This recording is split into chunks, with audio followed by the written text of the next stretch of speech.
Hi guys, and welcome back to my channel. Today I am here with the introduction for my Panda palette, and I have all of the contestants that I spoke about in my previous video where I asked you guys to help me decide in this pile here. But before we jump into showing you which of these palettes actually ended up being my Panda palette for 2021, if you're new here, please consider subscribing. I would love to have you in the family. But let's just jump into the palettes that I have in front of me.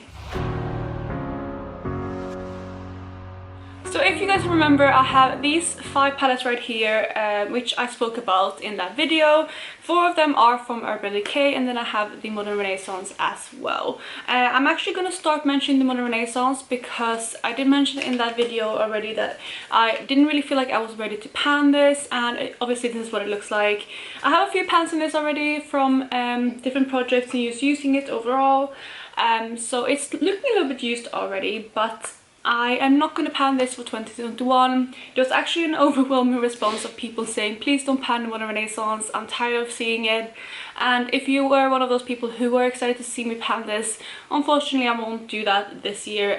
It is still an option for maybe next year, and I'm still hoping to get a few more pans in this through different projects next year and making it look even more used. But for now, this will go back in my collection because it won't be my next Panda palette. So then we are down to my 4 Urban Decay palettes, and with these I have decided to go with one of them as my Panda palette, but I'm going to talk about them all kind of together because I was originally talking about panning this as my Panda palette, doing that as like a standalone Panda palette because it is obviously quite a few shades, so that was kind of like one of my options.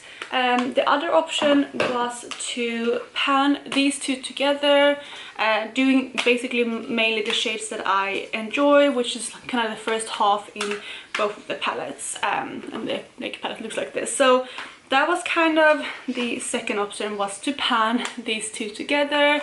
And then the third one was again kind of with these two, but having the Naked Basics as my main Panda palette in this project, and it looks like this, and then putting these 2 palettes in with my Panda's eyeshadows, or like having them as a rolling kind of Panda palette, where I try to pan on these 2. So those were basically the main 3 options that I had people vote on, and I'm just gonna say that there was an overwhelming response on people wanting me to do one specific thing, and that was to have this right here as my Panda palette, but then focus on these 2 palettes with hitting pan on them. And that is actually what I have decided to do as well. I feel like that was kind of one of the things that I was most keen on anyway. I did kind of want to get these 2 palettes out because there are a lot of shadows, and I have been trying to minimize my collection a lot, but they are used so much product, and doing my Panda's eyeshadows, and I'm also going to do another kind of padding project next year. Actually a couple of them. I'm going to announce all of that at the beginning of next year, so it's in the next couple of videos you know what I'm talking about. But this will be a lot of eyeshadow to pan in, like pan completely, so I kind of lean more towards doing this as well because it is only 6 shades, and Urban Decay is notorious for being super hard to pan, but I feel like with this kind of scheme here, I can incorporate these in almost every single look. Like recently, I've been playing around with this, like I would say in the last week or so, when I actually decided completely that I wanted to pan this. I have been using especially these 2 shades right here just as kind of like blending out shades and putting like in this area right here just to brighten up the look. And I feel like this is a palette that I can incorporate in almost every single look. I think this one will be a perfect inner corner highlight. Obviously those 2 I can use in the same way I just described. We have this taupey shade which I can use as a transition shade if I go for a more cool toned look, or possibly even in my brows. And then these 2 deepening up shades can be in an outer corner shade or just as liners. So I feel like this can be a palette that I can incorporate in almost every single look like I mentioned.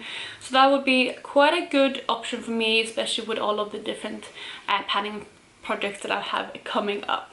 But the other thing people wanted to see me do a lot was hitting pan on these 2 palettes, and I have decided to kind of do that as well. So I'm not going to incorporate them in my Panda palette updates, but they will be seen in my Panda's eyeshadows, because what I have decided to do is to add these 2 palettes. I'm going to open them up again so you can see what they look like. So I've decided to take these 2 palettes and make them kind of my focus palette in my Panda's eyeshadows. A couple people have had this kind of thing going in the last year or two with having a focus palette in the panel eyeshadows, and what that means is that every single round I will have at least one shade from these palettes in that rotation. So I think I'm still going to do 5 shades next year in my panel eyeshadows, but one of those 5 will be from these 2 palettes, so I will randomize only from these 2. If I do randomize another shade from these, kind of from my whole spreadsheet, I will obviously work on that as well. But that kind of rolling shade would always be from these 2. And I feel like that is a great way for me to get more use out of these and kind of decide if I am kind of wanting to keep them in my collection, or if I want to pan them completely, or just declutter them at the end of the year. So I'm really excited to be doing that as well, which means they will be seeing these 2 palettes a lot next year as well. So that leaves us with this palette right here, and I'm really torn about what to do with this. I have been thinking about it a lot, and I'm honestly thinking at the point in time that I am most likely actually to declutter this palette. I know that might come as a shock because I was debating having it as my final palette, and I am really a fan of this palette because of the mattes, but I just feel like every single shade in here I can dupe now. When I got this palette, there was a lot of shades in here that I didn't have anywhere else in my collection, like this really warm orange. I did have in my Modern Renaissance at the time, but not many places else. This kind of pink tone really drew me, and like this mauve tones up there. This kind of grey tone I didn't have anywhere else, but I do have that now in the Sultry palette and in a few other palettes.